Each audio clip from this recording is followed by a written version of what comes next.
কুতুবউদ্দিন বখতিয়ার কাকির মা সেজদায় পরে আল্লাহর কদমে কান্না শুরু করে দিছে। কান্দে আর কই, মালিক আমি তো জানি না আমি তো জানি না কেমনে আমার কুতুবউদ্দিন 15 পারার হাফিজ হইছে। উস্তাদজি খুদার কসম আমি মজা করি নাই, আমি ঠাট্টা করি নাই, আমি জানি না কেমন করে আমার কুতুবউদ্দিন 15 পারার হাফিজ হলো। ওই যে কুতুবউদ্দিন বখতিয়ার কাকি রহমতুল্লাহি আলাইহির আম্মা শিশু বাচ্চাটারে নিয়ে তিনি উস্তাদের কাছে আসলেন। আয়েশা বলতেছেন, উস্তাদজি আমার কুতুবউদ্দিনকে আপনি আলিফ বা তা সা শিখায়া দেন। উস্তাদ কয়, বাবা কুতুবউদ্দিন পড়ো আলিফ বা তা সা। কিন্তু ছোট্ট বাবু কুতুবউদ্দিন কয়, না গো উস্তাদজি আলিফ বা নয়, আলিফ লাম মিম যালিকাল কিতাবু লা রাইবা ফীহ। উস্তাদ কই, বাবা কুতুবউদ্দিন মা বলল আলিফ বা তা সা, আর তুমি কিনা কও আলিফ লাম মিম যালিকাল কিতাবু লা রাইবা ফীহ। এ বাবা পড় পড়, আরো পড় আরো পড়। উস্তাদের সামনে এক বর্ষায় ছোট্ট বাবু কুতুবউদ্দিন তিনি 15 পারা হিফজ শোনায়া দিছেন। এইবার উস্তাদ কয়, বাবা কুতুবউদ্দিন, ও বাবা কলিজা তুই আমার ঠান্ডা করে দিলি, কি শুনাইলি? কেন তোমার মা এমন মজা করলো, ঠাট্টা করলো? কেন আমার সাথে এমন মজা করলো? চলো তোমার মায়ের কাছে যাই। উস্তাদ মায়ের কাছে আয়েশা পর্দার আড়াল থেকে ডাক দিলেন, মা গো, ও মা কেন তুমি মজাক করলা? কেন তুমি ঠাট্টা করেছ? তোমার সন্তানকে বলছো আলিফ বা শিখাবো, কিন্তু কুতুবউদ্দিন তো আলিফ বা পড়ে নেই, সে তো সূরা বাকারা পড়া শুরু করছে। সে তো কয় আলিফ লাম মিম যালিকাল কিতাবু লা রাইবা ফীহ।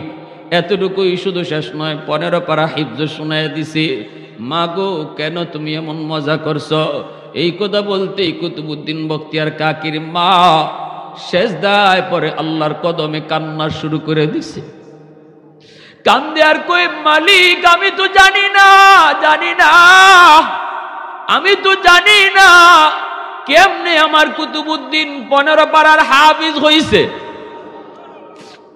উস্তাদজি খুদার কসম আমি মজা করি নাই, আমি ঠাট্টা করি নাই, আমি জানি না কেমন করে আমার কুতুবউদ্দিন 15 পারার হাফিজ হলো।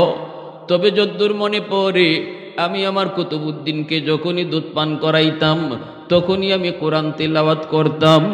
আমি মা ছিলাম 15 পারার হাফেজা।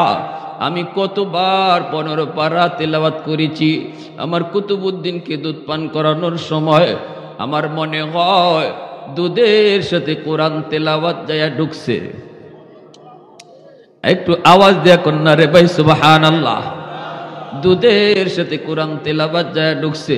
এর যুবক এবার আমাকে তুমি বলো, মা যদি তিলাওয়াত করে দুধ পান করানোর সময় দুধের সাথে যদি কোরআন তিলাওয়াত যায়া ঢুকতে পারে, মা যদি দুধ পান করানোর সময় নাটক দেখে, সিনেমা দেখে, গান শুনে দুধের সাথে গানও যায়া ঢুকতে পারে কি পারে না? এজন্যই ভাইরা, এ যুবক একটু দিলটা নরম করে কথাগুলি বুঝরে। যুবক একটা সমাজ সুন্দর করার জন্য, একটা দেশ সুন্দর করার জন্য, একটা ঘর সুন্দর করার জন্য বাবার চেয়ে মায়ের অবদান বেশি, বাবার চেয়ে মায়ের অবদান বেশি। মার আসরটাই কিন্তু সন্তানের উপরে যায় বেশি পড়ে। ভাইরে জাননি পর্দার বিধানটা কত বড়, কত বড়। আল্লাহ পাক রব্বুল আলামিন কয়, ওয়াকরনা ফি বুয়ুতিকুন্না ওয়ালা তাবাররাজনা তাবাররুজাল জাহিলিয়াতিল উলা। আল্লাহ পাক কয়, ও নারীরা শোনো, তোমরা কিন্তু যার যার ঘরে থাকো, অপ্রয়োজনে ঘর থেকে বের হইও না। যদি একান্ত প্রয়োজনে তোমাকে ঘর থেকে বের হতেই হয়, অন্ধকার যুগের নারীদের মতো বের হইও না, জাহিলি যুগের নারীদের মতো বের হইও না, অর্থাৎ বেপরদায় বের হইও না। টাইট ফিট বুরকা পরেও বের হয় না। যদি তোমার একান্ত প্রয়োজনে বের হতে হয়, শরীয়ত বলে অনুমতিও দেয়। একান্ত প্রয়োজনে এমন একটা কাম, যেই কামটা তোমার কোনো পুরুষে কইরা দেওয়ার লোক নাই, যেই কাজটা কোনো পুরুষকে দিয়া করানোর মতো লোক নাই, শুধু তোমাকেই করতে হবে, তোমাকেই এই জিনিসটা আনতে হবে, আইনা দেওয়ার মতো কোনো লোক পুরুষ নাই। এমন যদি হয় তাহলে তুমি পারবা। ধর্মীয় কোনো অনুষ্ঠানে ধর্মীয় কথা শুনতে যদি মন চায় তুমি পর্দার সাথে শুনতে যাবা। কিন্তু মনে রাখো আল্লাহ কয় না, না, জাহিলি যুগের নারীদের মতো যেও না। জাহিলি যুগের নারীরা যেমন বেপরদায় বের হতো, 10টা পুরুষের মাথা নষ্ট করত, এদের চুলগুলা এলোমেলো থাকতো, শরীরের বডির অঙ্গগুলা দেখায় দেখায় যাইত, এতে করে শয়তানও তারে নিয়ে নাচত, যুবকদের চরিত্র নষ্ট করত। এমন নারীদের মতো তোমরা রাস্তায় বের হইও না, কারণ অন্ধকার যুগের নারীরা হলো জাহান্নামী। আর তোমরা মুমিন নারীদেরকে আমি আল্লাহ বানাইছি জান্নাতি। জাহান্নামী নারীদের মতো না, তুমি তো জান্নাতি, তুমি তো জান্নাতি। আমি আল্লাহর বড় মায়ার, তুমি তো আমার বড় মায়ার। অতএব তোমার চালচলন ওই নারীদের মতো হতেই পারে না। হিন্দু নারীটার মতো তোমার চলন হতে পারে না, খ্রিস্টান নারীটার মতো তোমার পোশাক হতে পারে না, একটা ইহুদি নারীর মতো তোমার আচরণ হতে পারে না। কারণ তোমার মাঝে আর তার মাঝে আমি আল্লাহ আসমান জমিন তফাত রাখছি। জোরে কন্যা সুবহানাল্লাহ। আসমান জমিন তফাত রাখছি। ও তো জাহান্নামী আর তুমি ইমানের কারণে জান্নাতি। এত বড় দৌলত আল্লাহ ইমানদারকে দিলেন, যেটা আমার আপনার কোনো দরখাস্ত ছিল না। আল্লাহ দয়া কইরা দৌলতে ইমান নারীকে দিছেন, পুরুষকে দিছেন। আল্লাহ কয় এতটা মায়া কইরা তোমারে আমি যে দৌলত, সবচেয়ে বড় দৌলত তোমারে দিলাম, অতএব এই দৌলতের সম্মান তুমি বজায় রাইখা চইল। বাইরিতে পারবা। জাহিলি যুগের নারীদের মতো না, বেফরদায় না, ফর্দা কইরা ডিলাডালা বুরকা পইরা তুমি বের হও। পরপুরুষের সাথে কথা বলতে পারবা না। পরপুরুষ বলতে কারা? চাচাতো ভাইও তোমার পরপুরুষ, খালাতো ভাইও পরপুরুষ, মামাতো ভাইও পরপুরুষ, ফুফাতো ভাইও পরপুরুষ। এরা তোমার জন্য বেগানা। এদের সাথে দেখা করা, এদের সাথে কথা বলা সাফ সাফ হারাম। সাফ সাফ। দেবরের সাথে, হ্যাঁ, দুলাভাইয়ের সাথে। আল্লাহ রসুল কয় দেবর তো দেবর না, রসুল কয় আলহামউকাল মৌত। দেবর হইল তোমার জম। জম, জম বুঝেননি আপনারা? সিলেটি ভাষায় কয় জম, মানে মরণ রে কয় জম। আল্লাহ রসুল বলছে দেবর দেবর না, দেবর মরণ। সেখানে আজকে ভাবি দেবরের সাথে একবারে ওপেন। অঘটন ঘটে না? ঘটে কি ঘটে না? জোরে বলেন। বাহিরে পর্দা করলাম, ঘর থেকে বের হইলাম আমি বুরকা পইরা, অন্য পুরুষরা আমারে খুব ভালো জানে, এলাকার মানুষ জানে, ওরে বাপ রে বাপ, হাত মোজা পা মোজা, কেউ তারে দেখেওই না, গায়ের রং কেমন তাও বুঝে না, কিন্তু দেবরের সাথে ওপেন, ভাবির সাথে ওপেন, চাচাতো ভাইয়ের সাথে ওপেন, খালাতো ভাইয়ের সাথে ওপেন। এটার নাম পর্দা না। ঠিক কিনা জোরে বলেন? এটার নাম পর্দা না। এখানে আরো অঘটন বেশি হওয়ার সম্ভাবনা থাকে। এজন্য শরীয়তে পর্দা হলো দুই প্রকার, একটা হলো বাহিরের পর্দা, আর একটা হলো ভিতরের পর্দা। ভিতরের পর্দা হলো যাদের সাথে দেখা করা হারাম, এদের কাছেও যাইতে পারবা না, কথাও বলতে পারবা না। নারীর দেখা না, শুধু নারীর কণ্ঠটাও পর্দার অন্তর্ভুক্ত। এজন্য আল্লাহ নারীর পর্দার আলোচনা করতে যায় সবার আগে কণ্ঠের কথা বলছেন। নারী, ইয়া নিসা আন-নবী লাস্তুন্না কাআহাদিম মিনান নিসা ইনিত্তাকাইতুন্না ফালা তাখদা'না বিল কওল। আল্লাহ বলেন যখনই পরপুরুষের সাথে একান্ত প্রয়োজনে কথা বলতে হয়, মনে করো দেবরের সাথেই, পর্দার আড়াল থেকে তো ফতাক বলবাই, তবু আল্লাহ বলতেছে এই কথা বলার সময়টা তো তোমার কণ্ঠকে মায়াবী কণ্ঠ দিতে পারবা না, আল্লাহর নির্দেশ। কারণ নারী তোমার কণ্ঠের মধ্যে আমি আল্লাহ একটা আকর্ষণ দিছি, ঠিক কিনা? আকর্ষণ আসেনি না নাই? ফোনটা যদি ধরো, ফোনটা ধরে যদি বলো কোনো পুরুষ ফোন দিছে, হয়তো ভুলে কারো রং নাম্বারে ফোন আসতে পারে, তখন তুমি যদি বুঝো এটা কোনো পুরুষ নাম্বার, পুরুষের কণ্ঠ, তখন হ্যালো কে বলছেন, নট অ্যালাউ। এটা আল্লাহর কথা বলতেছে। এবার এখানে কে কথা বলি? এই ধরনের কণ্ঠ না, এই মায়া দিয়া না। এই মায়া দিয়া কইলে ওখান থেকে যে রং নাম্বারে ফোন দিছে এটা ওকে নাম্বার হয়ে যাবে, এটা রং নাম্বার থাকবে না। এটা আল্লাহ ভালো করে বুঝে, এটা আল্লাহ ভালো করে বুঝে। আল্লাহ বুঝবে না কেন? আল্লাহর মতো বুঝ কার আছে? বানাইছে তো আল্লাহ, বুঝবই তো বেশি। আমরা যে কি জাতের কি রঙের যে বানাইছে হে বেশি বুঝবো না? জোরে কন, এটা কি আমি আপনি বুঝবো? বানাইছে আল্লাহ। অতএব আমরা যে কোন জাতের এটা আল্লাহ খুব ভালো বুঝে। এজন্য আল্লাহ কয়, যদি একান্ত কোনো রং নাম্বার আইয় অথবা কোনো ফরফুরুষের সাথে তোমার কথা বলার প্রয়োজন দেখা দেয়, প্রয়োজনে হোক আর হঠাৎ করে হোক, সাবধান, মুখের ভাষার আওয়াজটা নরম কইরো না, আবার খুব কর্কশও না যে এমনভাবে কইছো কেডা কেন ফোন দিছেন না, এরকমও না। এটা করলেও সে আবার কষ্ট পাবে, এমনও কণ্ঠ না। মিডিয়াম কণ্ঠ অবলম্বন করো। এজন্য শরীয়তে বিধান দিছে, যখন একজন মহিলা পরপুরুষের সাথে কথা বলবা তখন মুখটার মধ্যে একটু হাত দিয়ে দিবা। মুখটার মধ্যে কি দিবা? মা বোনেরা যারা শুনতেছেন, আমার আর তো আর দেখতেছেন না, দেখে এরা দেখে আমারে, ওরে আল্লাহ, তো মুখটার মধ্যে এমনি হাত দিয়ে দিবেন। হাত দিয়ে এই যে একটু মুখের আওয়াজটা, কথা যেতেছে না আমার আগের মতো, কি আমার কণ্ঠটা এখন আছে? কি বুঝেন আছে? মুখের মধ্যে এবার মুখের হাতটা দিয়া, কে বলছেন? জি অমক। ও উনি তো এখন ঘরে নাই, উনি তো এখন বাহিরে আছেন। শেষ কারবার কেল্লাফতে। তোমার আম্মা কণ্ঠের ভিতরে যে একটা জাদু আসছিল, একটা আকর্ষণ আসছিল, মুখে হাত দেওয়ার কারণেই এটা বাধাগ্রস্ত হলো। তখন আর ওই তার কলিজার ভিতরে যে রোগ আসিল, রোগ যে কলিজার ভিতরে আসিল, হে আর অসুস্থ হবে? জোরে বলেন, অসুস্থ হবে? এজন্য আল্লাহ পাক বলে, যদি একান্ত প্রয়োজনে বের হতেই হয় তাহলে তুমি পর্দা করে বের হবা।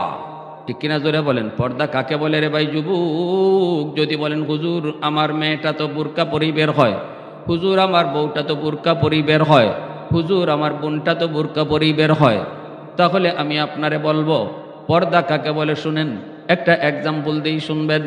ভাইরে একটু বলেন তো দেখি, বাজার থেকে যদি আপনি না ব্যাংক থেকে যদি আপনি বান্ডিল তুলেন, 500 টাকার বান্ডিল অথবা 1000 টাকার বান্ডিল, পর্দা বুঝাইতেছি, এই কথাটা অন্তত লইয়া যেন মাথায় করে। বান্ডিল যদি আপনি ব্যাংক থেকে তুইলা এবার বাড়িতে নিবেন, কেমনে নিবেন? কিভাবে নিবেন? কই ব্যাগের মধ্যে একটা পেঁচাইলাম। কি জাত ব্যাগ? কয় জালি ব্যাগ। কি জাত ব্যাগ? কয় মশারির কাপড়। মশারির কাপড় দিয়া যদি আপনি 1000 টাকার বান্ডিল রে পেঁচাইয়া বাড়িতে নেন, এটা ফেসানি হয়েছে নি? এটা লুকানো হয়েছে নি? হ্যাঁ, মশারির কাপড় ডাকাইতে দেখলে বুঝবো কি বুঝবো না এটা কত টাকার বান্ডিল? ডাকাতে বুঝবো, কারণ মশারির কাপড় দিয়া এই বান্ডিল পেঁচাইলে এটা বাহির থেকেও দেখা যায়, ডাকাতেও বুঝবে এটা কত টাকার বান্ডিল। 500 টাকা না 1000 টাকা। সুযোগ বুঝবে আপনি কোন জায়গায় যাবেন। যখনই নিরিবিলি জায়গা পাবে তখনই হামলা করবে, ঠিক না? আর যদি বলেন না মশারির কাপড় দিয়া না, আমি এবার কি করব? কয় না আমি বানব, ঠিক আছে, কিন্তু টাইট ফিট করে বানলাম। 500 টাকার বান্ডিল রে এমন কাপড় দিয়ে পেঁচাইলাম, পেঁচে একদম টাইট কইরা এইটারে তুমি লুকানোর চেষ্টা করেছো। যদি বেশি টাইট কইরাও বান্ডিল পেঁচানো হয় তাহলে সাইজ দেখেই ডাকাতে বুঝে ফেলবে এটা 500 টাকা না 1000 টাকার বান্ডিল। কথাটা বুঝছেন? টাকা কিন্তু দেখতেছে না, কিন্তু আপনার টাইট কইরা বান্দার কারণে বান্ডিল এটা কোনটা ডাকাতে বুঝতে কোনো অসুবিধা হয় না। সুযোগ খুঁজবে, কোথায় তুমি যাও, পুকুরের পাড়ে অথবা তুমি ওই ব্রিজের নিচে অথবা নিরিবিলি জায়গায়, ওখানেই তোমাকে হামলা করবে। আর যদি বলো না আমি টাইট ফিটও করব না, কিন্তু এমন ভাবে পেঁচাইছেন একটু ঢিলা ঢালা, ঠিক আছে, কিন্তু কোনা দেখা যায়। বান্ডিলের কি দেখা যায়? খালি কোনাটা দেখা যায়, এতটুকু যদি দেখা যায় ডাকাত কোনা দেখেও বুঝে ফেলবে এটা কত টাকার বান্ডিল, ঠিক না? তাহলে আপনি এইভাবেও নিবেন না। কেমনে নিবেন? কয় হুজুর বাজারের একটা ব্যাগ নিমু। নিমে কি করবা? কয় বাজারের ব্যাগ, বড় ব্যাগ, এই ব্যাগের ভিতরে আমি বান্ডিল 5000 টাকা এরকম ঢুকায়া দিমু। 1 লক্ষ 2 লক্ষ টাকার বান্ডিল, 500 টাকার বান্ডিল আমি বাজারের ব্যাগে ঢুকামু। এইবার বোঝার কুদরত নাই। এই বান্ডিলের উপরে আলু ডালমু, পেঁয়াজ নিমু, ঠিক না, মূলা লইমু, ডাটা লইমু, লইয়া এইবার বাজারে ব্যাগ লইয়া বাড়িতে যায়। ডাকাইতের বাপেরও ক্ষমতা নাই বুঝতো, ডাকাইতে মনে করবো তুমি সদাই লইয়া যাও, ঠিক না? তুমি লইয়া আইছো বাজারে ব্যাগে করে টাকার বান্ডিল, খবর নাই ডাকাইতে। ডাকাইতে মনে করছে না না, এটা তো মনে হয় সদাই লইয়া যায়। এখন এইবার আসেন, আমার আপনার মা বোনের ইজ্জত টাকার বান্ডিল থেকে কম না বেশি? সবাই দেয় না গো আওয়াজ গো, বুঝলাম না। বাপ সব বুঝি নাই মানুষের। কি ভাই পিছনে ভাইরা বুঝেন আমার কথা? মা বোনদের ইজ্জত টাকার বান্ডিল থেকে কম না বেশি? হ্যাঁ, তাহলে আমি কেমনে নিব, কেমনে ডাকাতের হাত থেকে বাঁচাবো? মশারি কাপড় দিয়ে পেঁচাইয়া, হ্যাঁ, বেশি করে টাইট করে বান্ধা, কোনা দেখাইয়া। বোরকা আপনি পিনলেন কিন্তু বোরকা টাইট, বোরকা টাইট যদি হয় তাহলে সব বয়সটা কত হবে কেমন এগুলা বাহির থেকে ডাকাইতে বুঝে কি বুঝে না? বুঝছেন? আপনি যে কইতেছেন আমি তো বোরকা পরাই, কেমন বোরকা পরাইছেন এবার একটু বুঝে যান। এমন ভাবে কাপড় পরাইলেন তার বডির কোনো একটা অঙ্গ দেখা যায়, হয়তো তার পিঠটা দেখা যায়, অথবা তার বুকের এই জায়গাটা দেখা যায়, অথবা তার চেহারার এই জায়গাটা দেখা যায়। কোন একটা অঙ্গ যদি দেখা যায় তাহলে বোঝা গেল বান্ডিলের কোনা দেখা যায়। বান্ডিলের কোনা দিকে যদি ডাকাত বুঝতে পারে এটা কত টাকার বান্ডিল, আমার বোন আমার মেয়ে পর্দা যদিও করে কিন্তু বডির কোনো অংশ যদি দেখা যায়, এই অংশটুকু দেইকা এই অঙ্গটা দেইকেও ডাকাত বুঝে ফেলবে বয়স কত। ভুল কইতেছি? বিষয় দিচ্ছেন আমার এটা কোনই লাগবে। এবার আপনি মানেন আর না মানেন, আপনার আমার কথা মানেন আর না মানেন, আমার আমার কইতেইব। আর আলেমুল আমার কাম হইল কোয়া, কেডায় মানবো আর মানবো না এটা তার ব্যাপার। আমাদের কাম কিন্তু লাঠিতে ফিটাইয়া কাউরে নামাজি বানানো আর ফর্দাত ঢুকানো না। আলেমদের দায়িত্ব রসুলের মতো, আমা আলাইনা ইল্লাল বালাগ, হক কথাটা কইয়া যাও সহজ সাদা মাটা ভাষায়। কে মানবে কে মানবে না এটা তার ব্যাপার। আমি আপনি আমাদের কোনো গরজ নাই। আপনি পর্দা না মান্য যদি চইলা আল্লাহকে হাসরের মাঠে বুঝ দিতে পারেন, আমি মৌলবীর অসুবিধা কি? আপনি নামাজ না পড়ে আল্লাহকে বুঝ দিয়া দেন, আমার কোনো অসুবিধা নাই, কিন্তু আমার কথা আমার বলতে হবে। লাস্তা আলাইহিম বিমুসাইতির, আল্লাহ তার নবীরও কইছে বন্ধু তুমি দারোগা না, ও নবী তুমি দারোগা না যে ফিটাইয়া তুমি নামাজি বানাইবা, পিটাইয়া তুমি কাউরে পর্দায় ঢুকাইবা। এমন দারোগা বানাইয়া তোমাকে পাঠাই নাই, তোমাকে নবী বানায় পাঠাইছে। বুঝাইয়া দাও সহজ ভাষায়, মানলে মানুক না মানলে নাই, সেটা তার ব্যাপার। তবে কে মানবে আর কে মানবে না, কার হেদায়েত আছে আর কার নাই, এটা আমি আল্লাহ জানি। এখানে হাজারো মানুষ ওয়াজ শুনবে, কেউ আমার কথাগুলাকে দিল থেকে নিবে, আর কেউ আছে একটু হাসি মজাক করে এখানেই রেখে দেবে। হুজুরের কথা হুজুরে কইছে, আমার কি? এটা আল্লাহও জানে আপনি যে এইভাবেই আসবেন আর এইভাবেই যাবেন, এটা আল্লাহ ভালো করে জানে। আর কে ওয়াজটা নিয়ে যাবে সাথে করে এটাও আল্লাহ ভালো জানেন। হেদায়েত কার হাতে? জোরে বলেন। আমার ভাইয়েরা বন্ধুরা যুবক, এইবার শুনো, এই জমিনের ভিতরে যেই মহিলারা পর্দার বিধান ঠিক মতো পালন করবে না, নবীজি বলেন সিনফান মিন আহলিন নার লাম আরাহুমা কওমুন সিয়াতুন কাআদনাবিল বাকার ইয়াদরিবুনা বিহান নাস ওয়া নিসাউন কাসিয়াতুন আরিয়াতুন মুমিলাতুন মাইলাতুন রুউসুহুন্না কাআসনিমাতিল বুখত লা ইয়াদখুলনাল জান্নাতা। আল্লাহর নবী রহমতের নবী বলেন, উম্মতের দল শুনো, 3 দল জাহান্নামী মানুষ দুনিয়াতে আগমন করবে। আমি নবী তাদেরকে দেখি নাই, আমি দুনিয়া থেকে বিদায়ের পর ওরা দুনিয়ার আগমন ঘটবে। একদল হলো পুরুষ আর একদল হলো নারী। কয় দল নবী বলছেন? কয় দল? জাহান্নামী কয় দলের কথা নবী বলছেন? 2 দল। একদল হলো পুরুষ আর একদল হলো নারী। কওমুন সিয়াতুন কাআদনাবিল বাকার ইয়াদরিবুনা বিহান নাস। নবীজি বলেন পুরুষের ভিতরে যেই দল জাহান্নামী, যেই দল, এই দল মানুষগুলা এরা মানুষকে মানুষ হিসাবে মনে করবে না, নিজের পাওয়ার নিজের ক্ষমতা দিয়ে এমনভাবে চলবে, যারে মন চায় তাকে বেইজ্জত করবে, যার গায়ে মন চায় তার গায়ে হাত উঠাবে, চাবুক নিয়ে চলবে আর যাকে মন চায় তাকে অপমান করবে। এই মানুষগুলো অহংকারী হওয়ার কারণে এমন হবে, এরা হবে জাহান্নামী। এরপরে নবী বলেন অনিসাউন কাসিয়াতুন আরিয়াতুন মুমিলাতুন মাইলাতুন রুউসুহুন্না কাআসনিমাতিল বুখত।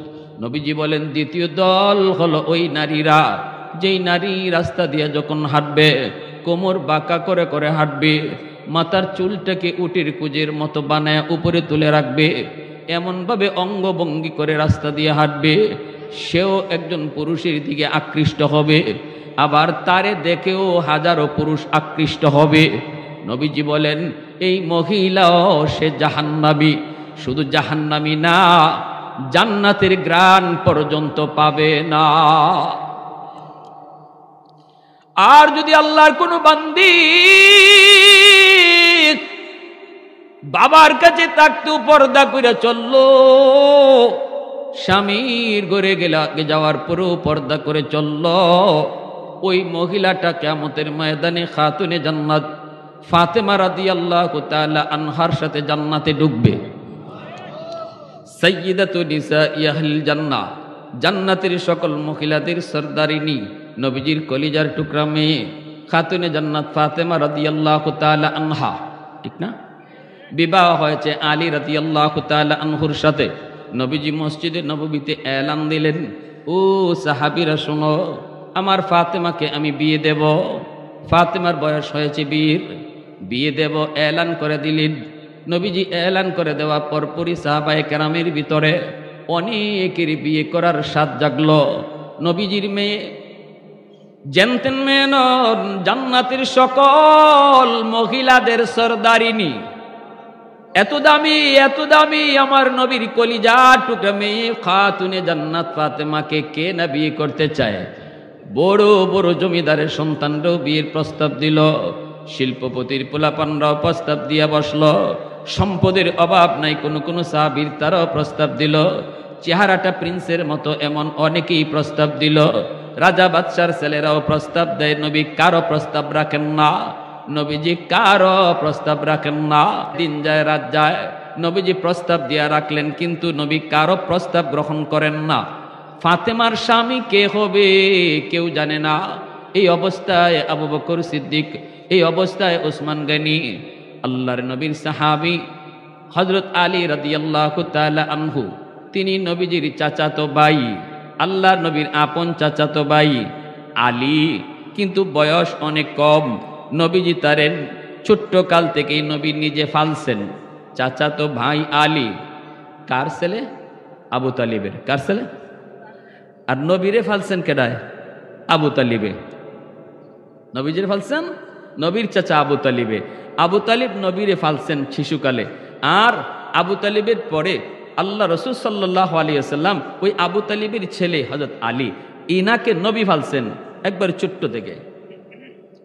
নবী ঘরে রাখেন, নবী ঘরে খাওয়ান, যা লাগে নবী তাই দেন, পোশাক লাগে নবী পোশাক দেন, এইভাবে নবীজি বড় করছেন।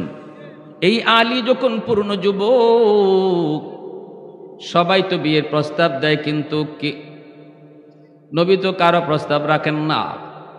ওসমান গনি আলীকে দেয়, কয় আলী রে, আমাদের মন বলে তুমি যদি বিয়ের প্রস্তাব দাও তাহলে মনে হয় নবী কবুল করবে, মনে হয় তুমি কবুল করবে। এবার বুঝছেন ঘটনা, বুঝছেন? অনেকে মনে করতেছেন হুজুর আপনি কইলেন চাচাতো ভাই রসুলের, আবার স্বাস্থ্য ভাইয়ের কাছে মেয়ে বিয়া দিলাইতেছেন, অসুবিধা আছে? সামাজিকভাবে আমাদের কাছে অসুবিধা আছে না? আপন স্বাস্থ্য ভাই বিয়া দিতেছেন মেয়েরে, তার মানে আলী রাদিয়াল্লাহু তাআলা সম্পর্কে ফাতেমা বাতিজি সম্পর্কে কি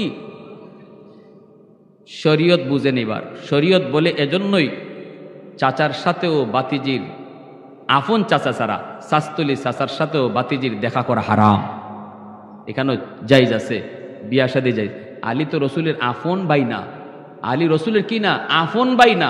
আপন ভাই যদি হইতেন তাহলে ফাতেমার আপন চাচা হইতেন, কিন্তু আলী নবীজির চাচাতো ভাই, তিনি তো ওই আপন ভাই না, ওই অবস্থায় চাস্তলি ভাই তো। এজন্যই চাস্তলি চাচার সাথে বাতিজির পর্দা করা ফরজ, চাস্তলি মামার সাথে বাগ্নির পর্দা করা ফরজ। শরীয়তে গ্রামের সম্পর্কের দাদা, গ্রামের সম্পর্কের নানা, এদের সাথে নাতিনের পর্দা করা ফরজ ফরজ ফরজ। কোনো সুযোগ নাই আমার বাতিজি লাগে, নট এলাও। আপন বাতিজি ছাড়া নট এলাও। আমার নাতিন লাগে, নট এলাও। ভালো করে বুঝছেন, ফর্দার ওয়াজ করণই লাগবো আমার। মানবেন কি না মানবেন সেটা আপনাদের ইচ্ছা। শরীয়তের বিধান, গ্রামের সম্পর্কের চাচা, গ্রামের সম্পর্কের মামা, গ্রামের সম্পর্কের দাদা, গ্রামের সম্পর্কের দাদি, গ্রামের সম্পর্কের নানা নানি, সবার সাথে পর্দা করা ফরজ। কারণ তারারে বিয়া করা যায়, কারণ তাদেরকে কি করা যায়, বিয়া করা যায়। এজন্য আল্লাহ রসুল বিয়া দিতেছেন নবীজির মেয়েরে। কার কাছে? নবীজির চাচাতো ভাই আলীর কাছে। আলী রাদিয়াল্লাহু তাআলা আনহুকে হযরত ওসমান গনি বলতেছেন, আলী যাও, তুমি যাও। মনে হয় নবীজির ভাবসাব দিকে মনে হইতেছে কত প্রস্তাব যে আইলো, নবী কেউর প্রস্তাবই নেয় না। আসলে নবীজি মনের ভিতরে কারে বসায় রাখছে আমরাও বুঝতেছি না। তুমি আলীকে একটা বিয়ার প্রস্তাব দিয়া দেখো, মনে হয় তোমারে নবী কবুল করে নেব। হযরত আলী কয়, আমারে মায়ের খাওয়ানোর বাও ফালাইতেছ, আমার ঘর নাই, বাড়ি নাই, তুষক নাই, কিছু নাই, খাই নবীর ঘর। 2 টাকা নিয়ে যদি আত খরচ নেই, ইডও নবীর কাছ থেকে নেই, ঘুমাই নবীর ঘর, খাই নবীর ঘর। বিয়া দেওয়ার সাহস এটা আমার নাই, বিয়া করার সাহস আমার নাই, বিয়া প্রস্তাব দেওয়া সম্ভব না। উসমান গনি রাদিয়াল্লাহু তাআলা আনহু বলে, আলী রে যা, আমার মন বলে তুমি যদি প্রস্তাব দাও তাহলে নবী কবুল করবে। বারবার বোঝানোর পর আলীর মনে একটু সাহস জাগলো। ওসমান কয়, আলী যা না যা। কয় যদি নবী রাগ করে অথবা মারে। কয় না, আমার মন বলে মারবে না, যদি কিছু কয় আমরা দাঁড়ো আছি, আমরা একটু ট্যাকেল দিব, পুষ দিব, সাহস হারাবি না, যা। নবীজির কাছে আলী সাহস কইরা কইরা একটু যায়, যায় নবীজির কাছে যায় বলতেছি, ইয়া রাসূলুল্লাহ, আল্লাহ নবীর কাছে আর 2-1 মানুষ আছে, নবী কথা বলেন। আলী যে বলতেছি, ইয়া রাসূলুল্লাহ একটা কথা বলবো। নবীজি মুখ ফিরা চায়, কয় কি কথা কও। কথা না কইয়ে আলী দিছে দৌড়। কি কথা খালি নবী মুখ ফিরে কইছে, আলী দিছে দৌড়। আল্লাহ রসুলকে কি ব্যাপার, আলী কইল একটা কথা, না কইয়েই দিছে মসজিদ থেকে দৌড়। গেছেন গা পয়লা দিন। উসমান গনিয়ারা বাহিরে দাঁড়ানো। উসমান কয়, আলী কইসনি? কইসিনি, বাচ্চা যাইছে এটা কো। কয় বেটা একটু সাহস করে কো না, একটু সাহস কর, সাহস কইরা দেখ না, ওই তো পারে। কয় আর আমার বইল না। দ্বিতীয় দিন আবার ফুসলাইয়া ফাসলাইয়া আলীকে আবার পাঠাইছে। আবারও আলী গেছে মায়ার নবীকে যায়, কয় ইয়া রাসূলুল্লাহ, ওগো নবীজি একটা কথা বলবো। নবী কয় কি? দিছে দৌড়। আল্লাহ নবী চাইলেই আর কথা নাই, দৌড়। নবীজি কই ব্যাপারটা কি, আলী এমন করে কেন? আচ্ছা দেখি। তৃতীয় দিন যখন আবার সাহাবীরা বুঝাই পাঠাইছে, আর উসমান গনি কয় আজকে তোমার দ্বারও বোয়া থাকমো, আমরা তোমার পাশেই বসা থাকমো, আমি আবু বকর সব। যদি নবীজি কিছু রাগ করে অথবা খারাই যায় তোমারে মারার জন্য, তা আমরা তো আসি। যাই কইবেন, ইয়া রাসূলুল্লাহ ভুল করে লিছে, ফুলাফান মানুষ, নবীকে মাফ করে দিলেন, আমরা ধারও আছি, তুমি টেনশন করো না, যাও। উসমান গনিও আসছে, আরো এখানে কয়েকজন আছে। তৃতীয় দিন যখন হযরত আলী গে কইছে, ইয়া রাসূলুল্লাহ একটু কথা বলবো গো নবী। আল্লাহ নবী আর মুখটা না ফিরাইয়া আগে আলীর হাত ধরছে, থাবা দিয়া। কি ধরছে? হাতটা ধরছেন। দইরে নবীজি কয় কি? এই যে চাইছে, তখনই হযরত আলী কয়, ইয়া রাসূলুল্লাহ আমাকে হাতটা একটু ছাড়ে। নবীকে হাত ছাড়াছাড়ি নেই আজকে। 2 দিন দৌড় দিয়ে গেছো, আজকে কয়ে যেতে হইব, কি কথা কও। এখন তো আর না কইয়া উপায়। আল্লাহ নবী কয়, আলী একটু কও কি কথা। তখন আলী রাদিয়াল্লাহু তাআলা আনহু কইব কেমনে? কওয়ার আগে কই, নবী গো কইসলাম তো কইমু, কিন্তু এখন ভুইল্লা গেছি। কইসলাম তো কইমু, কিন্তু এখন ভুইল্লা গেছি। আল্লাহ নবী কয়, আলী রে ভুলো নাই, ভুললে আবার ইয়াদ করো, সারমু না। ভুললে ইয়াদ করো, কিন্তু সারমু না। এইবার আলী রাদিয়াল্লাহু তাআলা আনহু বুঝছে ধরা তো খায়া পড়ছি, কওনই লাগবো, ক ক তখনই কই ইয়া রাসূলুল্লাহ, ফাতেমার বিয়ার প্রস্তাব দিছেন আপনি মসজিদে। আল্লাহ রসুল কহ দিছি তো, কোনো জামাই পাইছো নাকি? কোনো জামাতা টামাতা পাইছো? কোনো পাত্র পাইছো? আলী আস্তে করে মুস্কি হাসি দিয়ে কয়, নবী গো আমি ওই। আল্লাহ নবী সাথে সাথে মুস্কি হাসি দিয়ে কয়, আলী আয় আমার বুকে আয়। আল্লাহু আকবার। আমার ফাতেমাকে তোমার সাথে বিয়ে দেওয়ার জন্য আমার আল্লাহ আমাকে ইশারা দিছে। আমি তো তোমার প্রস্তাবের অপেক্ষায় ছিলাম। আল্লাহু আকবার জোরে বলেন। কত রাজা বাদশার ছেলেরাও বিয়ের প্রস্তাব দিল, কারো প্রস্তাবে রাজি হই না। তোমার বিয়ের প্রস্তাবের অপেক্ষায় ছিলাম আমি। আয় আমার বুকে আয়। নবীজি বুকে তুইলা নিলেন আর বসায় বলতেছেন, আলী রে, আমার ফাতেমারে তুই যে বিয়ে করবি দিবে কি? মোহর আসেনি। আলী কয়, মোহর আবার কিতা? কয়, মা বিয়ে করতে হইলে মোহর টোহর দিতে হয় না? নগদ কিছু দিয়া নিতে হয়তো, এটা তো শরীয়তের বিধান মোহর। আলী কয়, নবী গো, গতকালকে আপনার কেন খাইলাম, অখনো খাইয়া আইলাম, আপনার ঘরে অখনো খাইয়া আইলাম। হ্যাঁ, তুষক একটা দিছেন আপনি আমারে বানাইয়া কোন রকম খেজুর গাছের পাতা দিয়া। মোহরের টাকা আমি দিমু কোত্থেকে? মোহর কি জিনিস তা বুঝি না। আল্লাহর নবী রহমতের নবী কয়, আলী, এ আলী বল, আমি যা দিবার তো দিলাম, এবার বল দেখি, নগদ মোহর ছাড়া তো হবেই না, তোর কি আছে? কয় কুস্তুই নাই, কিচ্ছুই নেই আমার, দিমু কি? আমার দেওয়ার মতো কিছু নেই। শরীয়তে যে মোহর ধার্য করছে, এটা কি কাগজে লেখবার জিনিস না নগদ দিতে হয়? কুমিল্লার যুবকরা কও, সবে কয় না, সবে কইলে ভাবতেছে বিপদ মরে। আপনার দেওয়ার ক্ষমতা আছে 1 লাখ নগদ, মোহর 1 লাখই লেগাইবেন। অথবা যদি আপনি বাকিতে দেন, প্রতি মাসে যদি দেওয়ার দিয়া এটাকে শেষ করার মতো তৌফিক আপনার থাকে, তাইলে আপনি লেখাইতে পারেন। আর যদি মনে করেন যা মেয়ের বাপে 10 লাখ চাইছে, লেখো 12 লাখ, আমি দিলেন না নাকি 5 লাখ না 12 লাখ চাই না, 12 লাখ চাইলে 25 লাখ লেখো। কারণ এটা একটা সিস্টেম হয়ে গেছে, গিয়া মোহর দেওয়ান লাগে না, দিতে হয় না, এটা কাগজে লেখলেই সারে।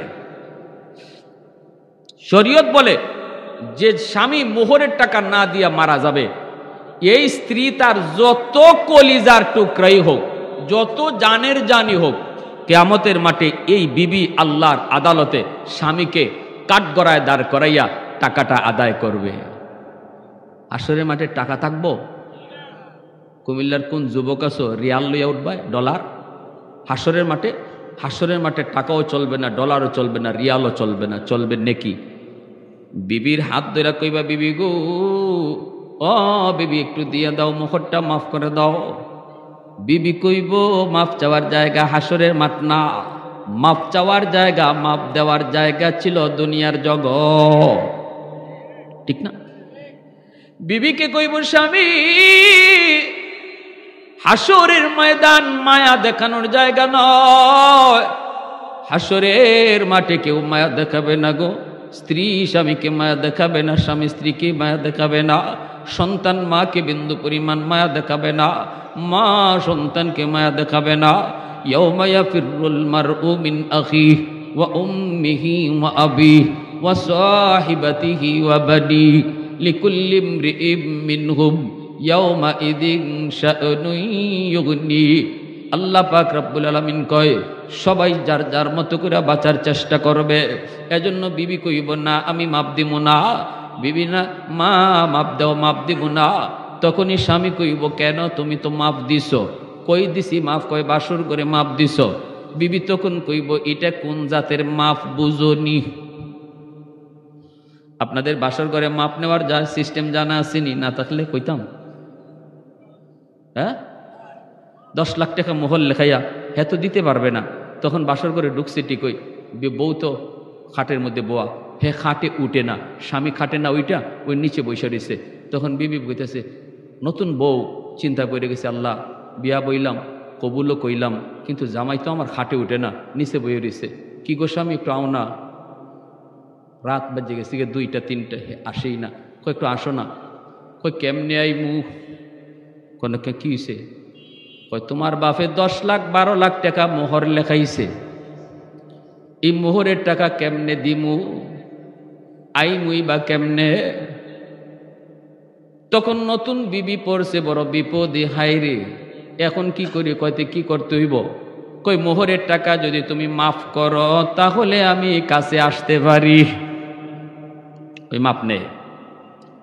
নতুন বিবি বিপদে পড়লো, স্বামীর চেহারা দেইকা হাত ধইরা মা বাবা ভাই বোন সবাইকে চিরদিনের জন্য যেই মেয়েটা পর বানাইয়া বাপের বাড়ির মানুষগুলাকে পর বানাইলো, যেই বাবা এত মায়া করে তারে বড় করলো, যেই মা তারে এত মায়া করে বড় করলো, যেই ভাই যেই বোন তারে এত আদর করলো, সেই মানুষগুলাকে চিরদিনের জন্য মেয়েটা পর বানাইয়া এইবার ওই স্বামীর ঘরের মানুষগুলাকে আপন কইরা স্বামীর হাত ধরে শুধু চলে আসলো।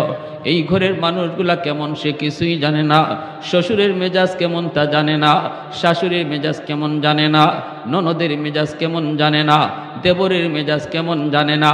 এই অবস্থায় স্বামীর ঘরে আইসে যদি স্বামী খাটে না উঠে, স্বামী যদি মোহরের টাকা মাপ চায়, কোন বিবি আছে তখন বসে থাকবে? নতুন বউ তখন কয়, স্বামী গো সব টাকা মাফ করে দিছি। কি কয়? সব টাকা মাফ করে দিছে। এবার আপনি বলুন এটা মাফ হইছে নি? আওয়াজ দাও না কেন? বিপদে ফালাইয়া মাইনকে চিফা, বুঝেননি? মাইনকে চিফা কুমিল্লা ভাষায় কি কয়?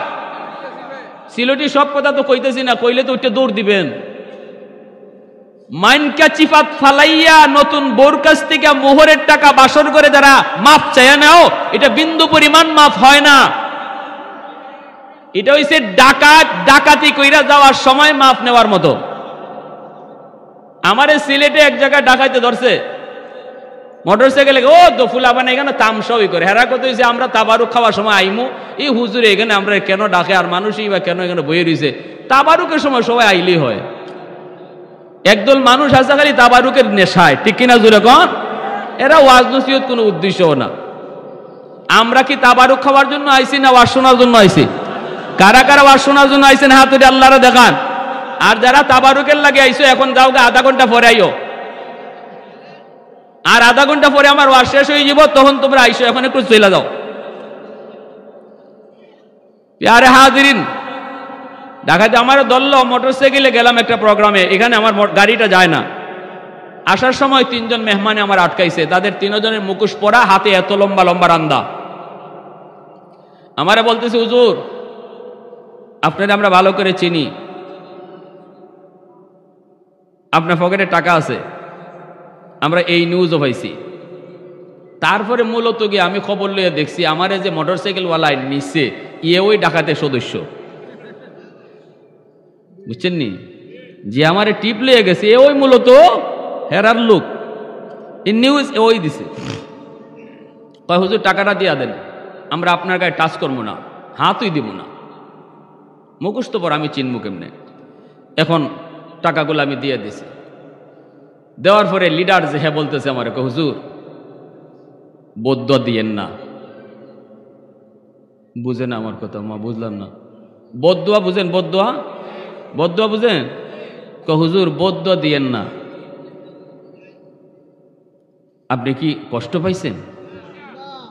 আমারে কইতেছে ডাকাইতে, আপনি কষ্ট পাইছেন? আমি না না না, কিসের কষ্ট?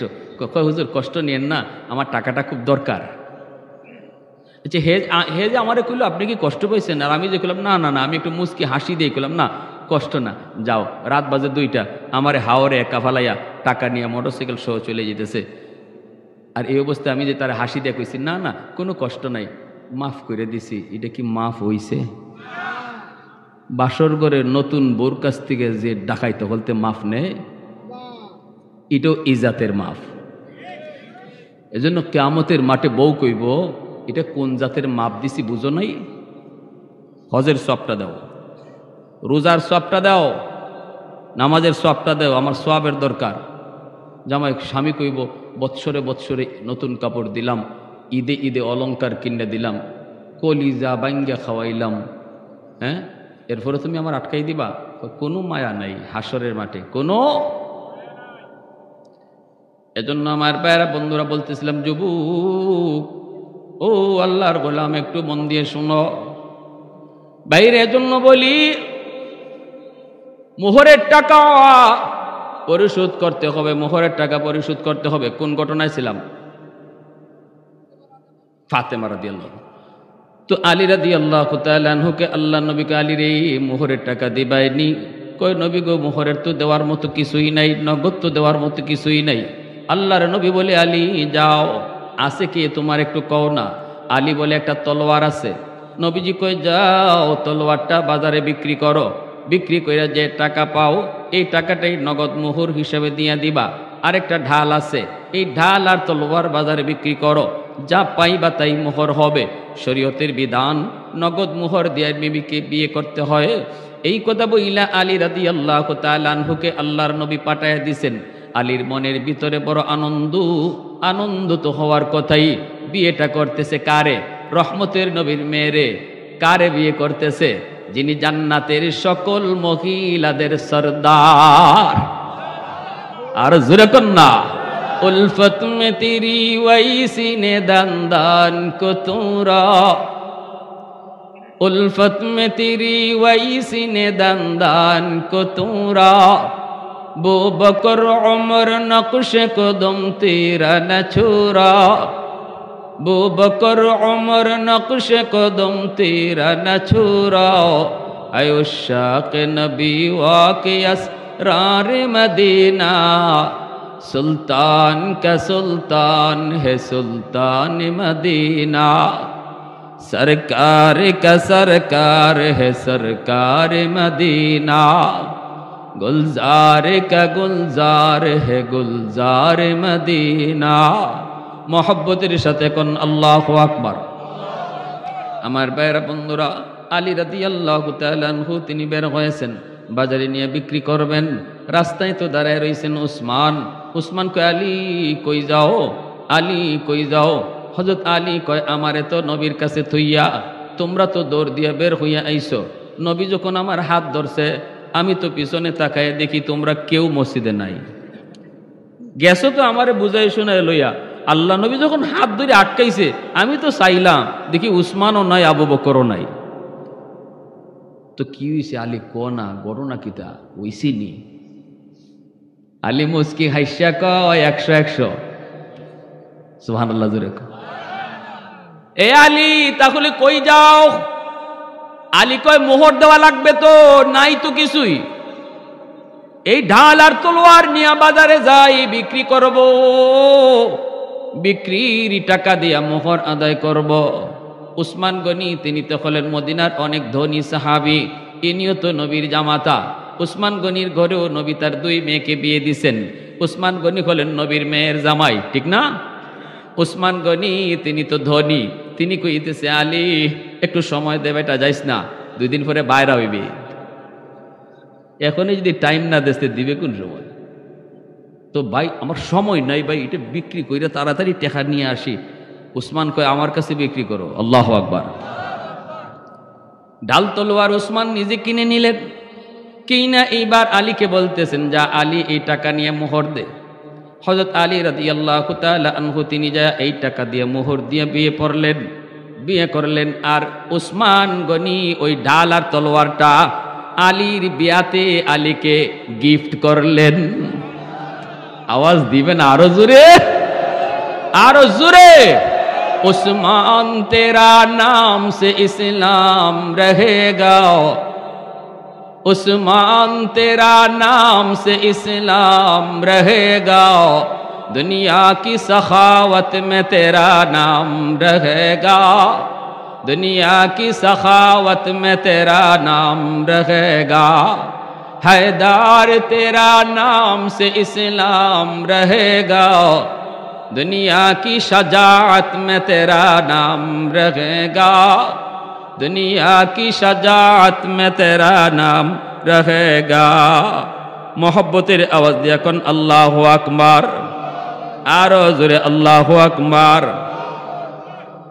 भाईरा बंधुरा, এই যে দেখেন আমার ভাইরা, আলী রাদিয়াল্লাহু তাআলা আনহুর কাছ থেকে নবীজি নগদ মোহর নিলেন। এই মোহরটা হলো নারীদের অধিকার। কিয়ামতের মাঠে বহু স্বামী আল্লাহর আদালতে মোহর না দিয়া মারা যাওয়ার কারণে আল্লাহর আদালতে বিবির মামলায় ধরা খাবে। এজন্য সাবধান যুবক, বিয়া করার প্রস্তুতি নিছ, সাফ সাফ এই কথা বলবা যে আমার সাধ্য আছে 2 লাখ দেওয়ার, আমি 5 লাখ পারবো না। 2 লাখ টাকা লেখেন, 1 লাখ টাকা এখন নগদ দিমু, আর 1 লাখ টাকা আমি মাসের মাস 500 করে, 1000 করে, 2000 করে, 5000 কইরা আমি মাসের মাস দিমু, দিয়া এটা পরিশোধ করবো। দেওয়ার নিয়ত কইরা লেখাইতে হবে, ঠিক কিনা? প্রতি মাসে নির্ধারিত দিয়া লেখাইতে হবে। এই যে সুন্নত তরিকায় নবীর এই বিবাহ হয়েছে আলী রাদিয়াল্লাহু তাআলা খাতুনে জান্নাতের, আল্লাহ ওই ঘরটারে কেমন জান্নাতি ঘর বানায় দিছে, কেমন ঘর বানায় দিছে। ফাতেমার ঘরে খাওয়ান নাই 3 দিন পর্যন্ত। ওই অবস্থায় আল্লাহ রাসূল সাল্লাল্লাহু আলাইহি ওয়াসাল্লামের কলিজার টুকরা মেয়ে নবীজি বিয়া দেওয়ার সময় বলতেছে, ফাতেমা, আলীরে নবী আগে কইতেছে, আলী বিয়া তো দিলাম, কারে বিয়া দিছি জানো তোমার কাছে? আলী বলতেছে, ইয়া রাসূলুল্লাহ আপনার মেয়ে। নবী কয়, আমার মেয়ে না, কও আমার কলিজার টুকরা। আলীরে নবী বলতেছে, আলী, ফাতেমা আমার মেয়ে না শুধু, ফাতেমা তো বিজআতুম মিন্নি, ফাতেমা আমার কলিজার টুকরা, আমার কলিজাটা তোমার কাছে দিতেছি। আলী, আমার ফাতেমারে কষ্ট দিও না।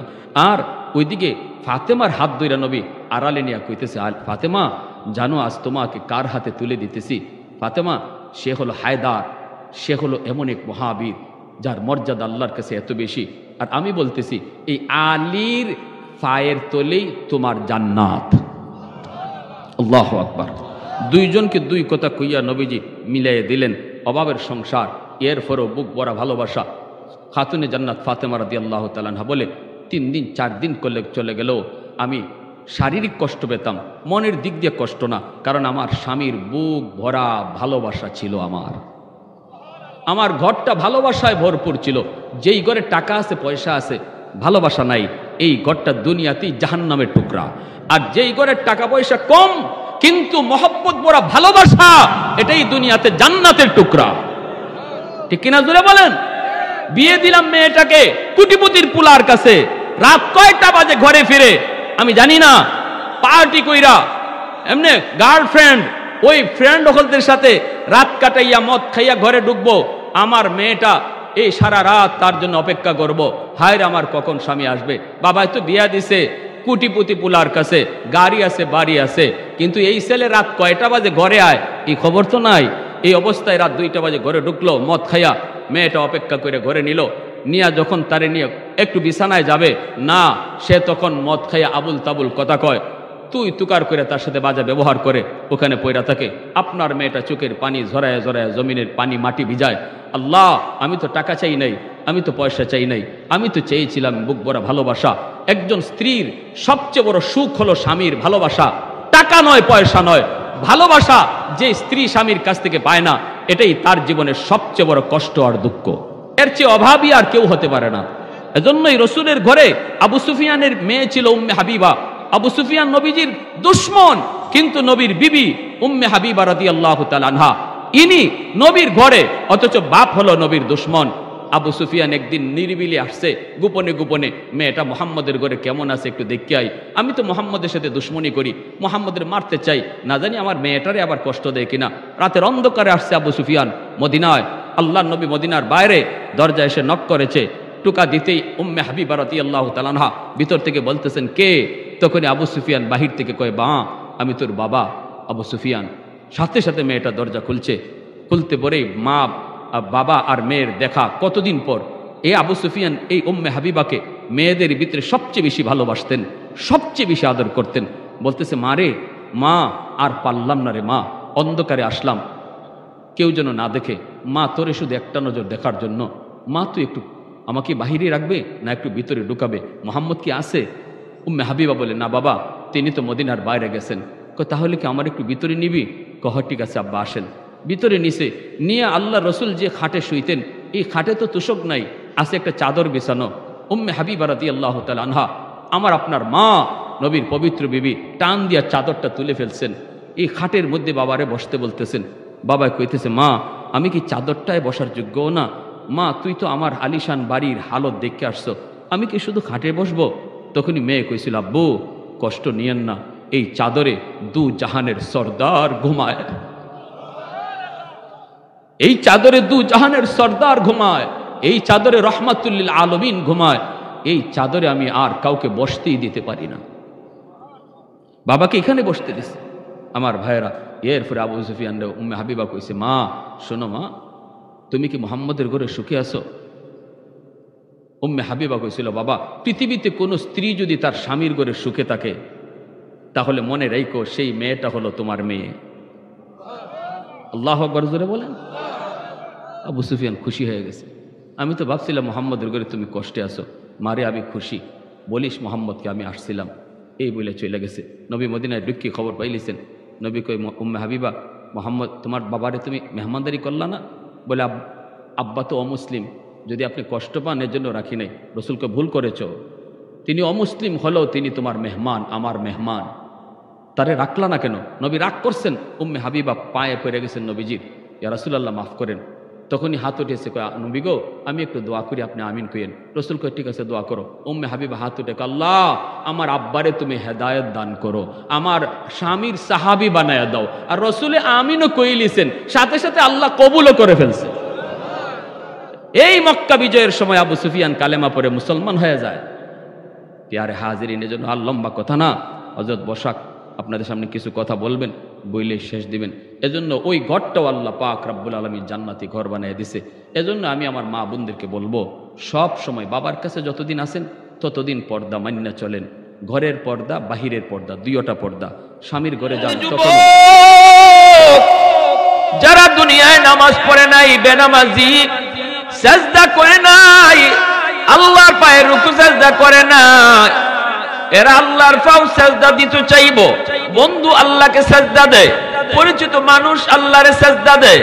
কত মানুষ তার চোখের সামনে আল্লাহরে সাজদা দেয়, কিন্তু সে সাজদা দিতে পারে না।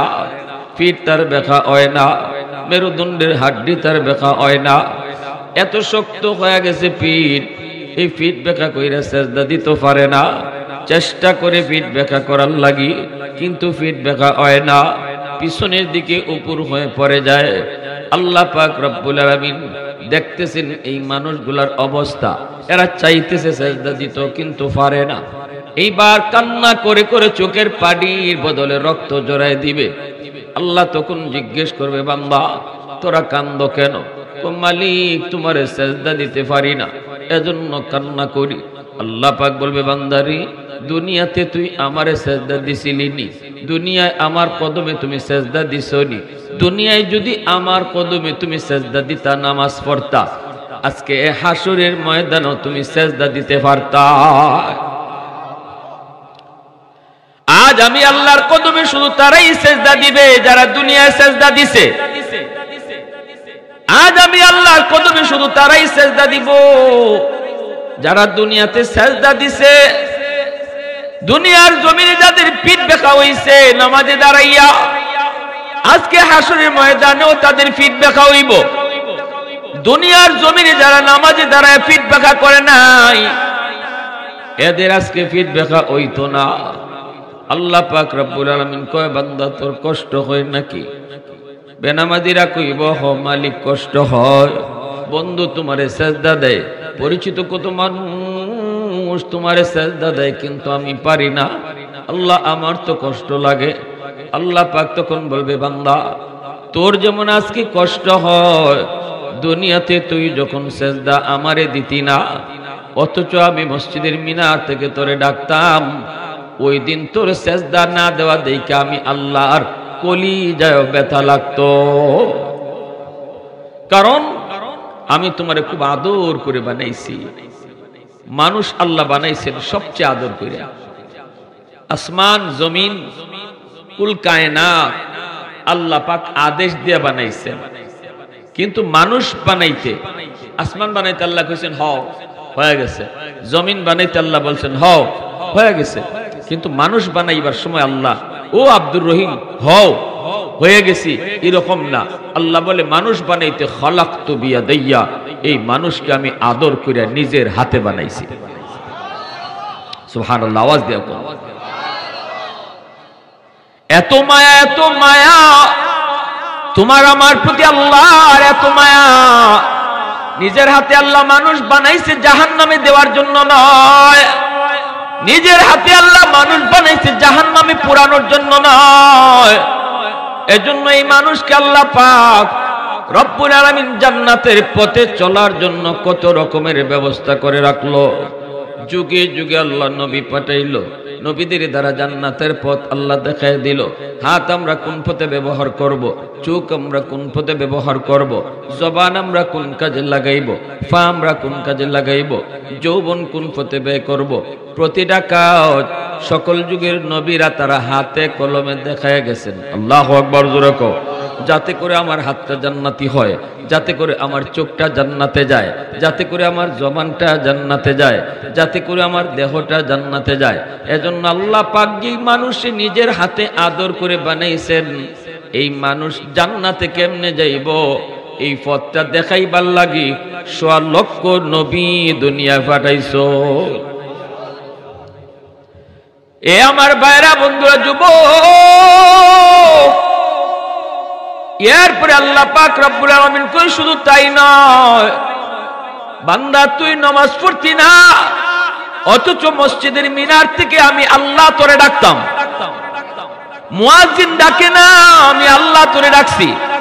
মুয়াজ্জিন তো একটা মাউত মাত্র, মূলত আমি আল্লাহ ডাকছি। আল্লাহু আকবার, আল্লাহু আকবার, আমি আল্লাহ বড়। এ বান্দা তোর কাম ছোট, এ বান্দা তোর ঘুম ছোট, আমি আল্লাহ বড়। তোর বন্ধু ছোট, আমি আল্লাহ বড়। তোর ঘরের কাম ছোট, আমি আল্লাহ বড়। এইভাবে আমি আল্লাহ দিনও ৫ বার তোমারে ডাকছি, ৫ বার ডাকছি। এরপরও তুমি আমার ডাকে সাড়া দেও নেই, এরপরও তুমি আমার ডাকে সাড়া দেও নেই। অথচ আজান তোমার কানে গে হচ্ছে, প্রতিটা ৫ ওয়াক্ত আজান তুমি কানে শুনছো। আমি আল্লাহ যে তোমারে ডাকতেছি এটা তুমি শুনছো, এরপরও তুমি আইতায় না। অথচ তোমার পাশে তোমার বন্ধু মসজিদে গেছে, তুমি দেখছো তোমার পাশেই লোকজন আমি আল্লাহর ডাকে মসজিদে আইছে, কিন্তু তুমি মসজিদে আইছো না। ওই দিন তোমার না আওয়াজ দেখেও আমি আল্লাহর কলিজায় বড় ব্যথা লাগছে। আজকে আমারে তুমি সেজদা দিতে পারো না, এজন্য তোমার যেমন ব্যথা, দুনিয়াতে তুমি যখন আমার সেজদা দিতাই না তখন আমারও কলিজায় ব্যথা লাগতো। আমার নবী রহমতের নবী মেরাজে গেছেন, আল্লাহর সাথে কথা হইছে। উম্মে হানির ঘর থেকে মসজিদে আকসায় বাইতুল মুকাদ্দাসে আল্লাহ তার হাবিবরে দিলেন বুরাকের পিঠে সওয়ার করায়া। রাসূলকে আল্লাহ পাক জিব্রাইলকে বলেন, জিব্রাইল আযান দাও। আদম নবী থেকে নিয়ে শেষ ঈসা নবী পর্যন্ত সবাই হাজির, আর আমার আপনার নবীর আল্লাহ প্রধান অতিথি বানায়া সবার পরে হাজির করছেন। এবার নবীজি যাওয়া মাত্রই আদম নবীর সাথে সব নবীর সাথে পরিচয় হইল। আল্লাহ বলতেছে, জিব্রাইল আযান দাও। এই মসজিদে 2 রাকাত নামাজ হইব, আর এই নামাজের ইমামতি করব আমার দোস্ত মুহাম্মদুর রাসূলুল্লাহ জোরে কোন সাল্লাল্লাহু আলাইহি ওয়াসাল্লাম। সাথে সাথে জিব্রাইল আমিন আযান দেওয়া শুরু করলেন।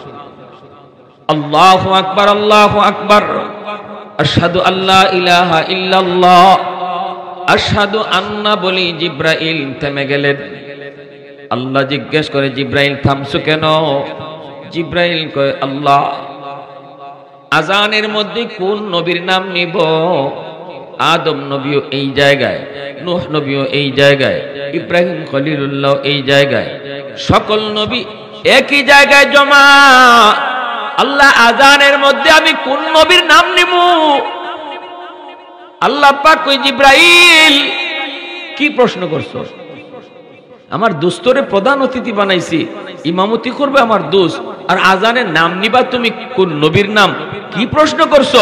তাড়াতাড়ি আমার দোস্তের নাম কও। জোরে কও না সুবহানাল্লাহ। জিব্রাইল আমিন আমার আপনার নবীর নাম আজানে উচ্চারণ করলেন। এইবার আল্লাহ পাক বলে, সবাইকে যায় বলো মসজিদে কাতারবন্দি হওয়ার জন্য। নামাজ হবে 2 রাকাত, ইমামতি করবে আমার বন্ধু, সামনের কাতারে জলিলুল কদর পয়গম্বর, সবাই সামনের কাতারে 100 লক্ষ নবী আজকে বাইতুল মুকাদ্দাসে। আল্লাহু আকবার। সম্মানিত ফেরেশতারা এই মসজিদে এত বড় জমা বাইতুল মুকাদ্দাসে রজব মাসের 26 তারিখ দিবাগত রাত।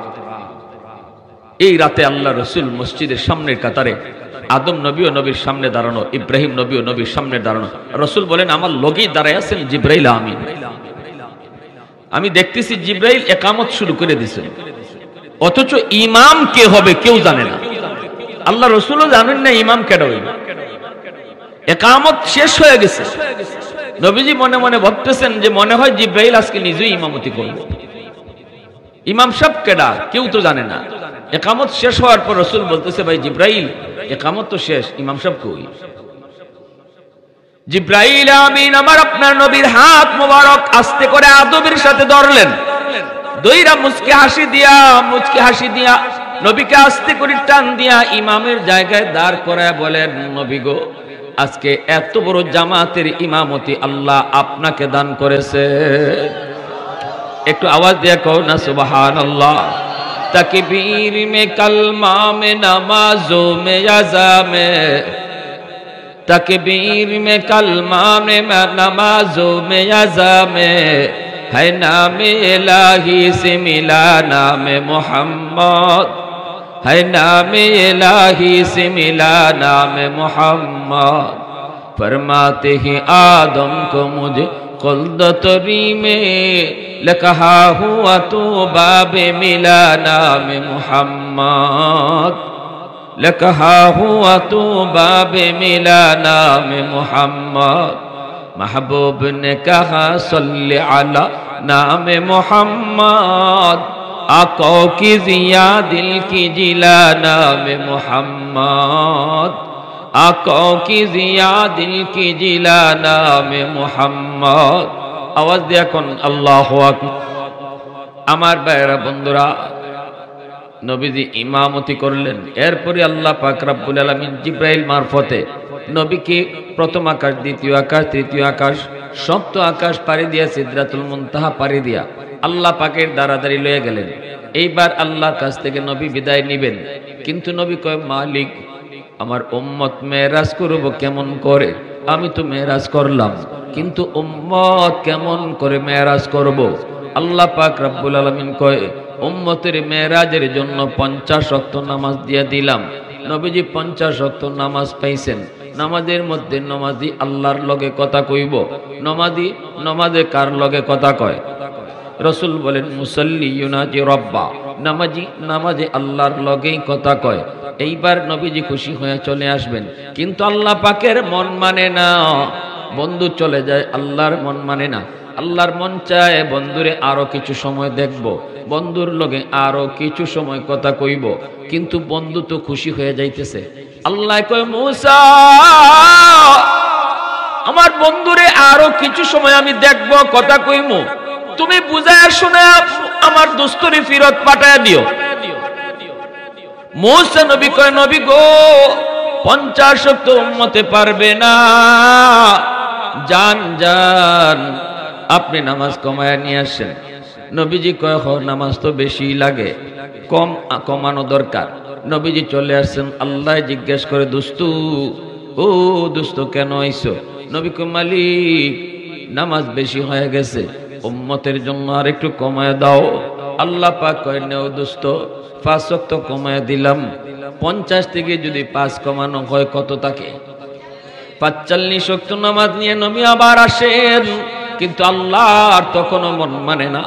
আল্লাহ তখনও মূসা নবীরে কয় মূসা আমার দোস্তরে আবার ফেরত দিও, আমি আরো মন জুড়ায় দেখব, দোস্তর লগে মন বইরা কথা কইব। মূসা নবী কয় না গো নবী আরো কমান। নবী আবার আসলেন। আল্লাহ কয় দোস্ত কেন আইছো? নবী কয় মালিক কমাও। আল্লাহ কয় নাও আরো 5 কমাইলাম। এইবার 45 থেকে 5 গেলে কত থাকে? 40 ওয়াক্ত নিয়ে আল্লাহর নবী চলে আসবেন। আল্লাহ কয় মূসা আবারও দোস্তরে ফেরত পাঠাও। এইভাবে আল্লাহ পাক নবীরে 9 বার নিলেন আর আনলেন। 9 বারে 5 করে 45 কমাইলেন। প্রশ্ন হলো আল্লাহ যদি 45 ওয়াক্তই কমাবেন তাহলে একবারেই তো কমাইতে পারতেন, 9 বার কেন নিলেন আনলেন? এর একটাই জবাব, কমায়া নামাজ কমাইছে, অল্প করে 5 করে কমাইয়া বন্ধুরে 9 বার নিত আনত যেন বন্ধুরে দেখে আর কথা কয়। সুবহানাল্লাহ। একবারে কমাই দিলে তো দুস্থ চলে যাইব, এজন্য একটু কমায়া ফাঁস করে কমাইছেন, যাতে নমাজ কমানোর উসিলায় দুস্থ বারবার আয় আর দুস্থর লগে কথা হয়। সুবহানাল্লাহ।